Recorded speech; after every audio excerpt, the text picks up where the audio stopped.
দশম গ্রেডে বেতনসহ ৩ দাবিতে আন্দোলনরত প্রাথমিক বিদ্যালয়ের সহকারী শিক্ষকদের কর্মবিরতি স্থগিত করা হয়েছে। তবে কেন্দ্রীয় শহীদ মিনারে লাগাতার অবস্থান কর্মসূচি আগের মতোই চালিয়ে যাবেন শিক্ষকরা।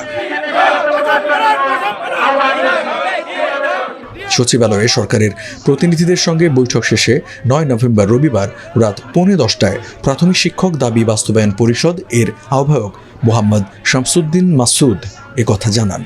তিনি বলেন, সোমবার বিকেল 5টায় অর্থ মন্ত্রণালয়ে মিটিংয়ে চূড়ান্ত সিদ্ধান্ত হবে।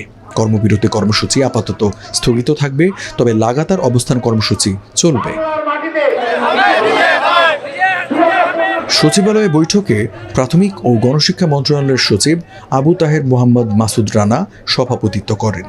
পরে প্রাথমিক ও গণশিক্ষা মন্ত্রণালয়ের সিনিয়র তথ্য অফিসার আবদুল্লাহ শিবলি সাদিকের পাঠানো এক সংবাদ বিজ্ঞপ্তিতে বলা হয়, সভায় শিক্ষকদের দাবির বিষয়ে বিস্তারিত আলোচনা হয়।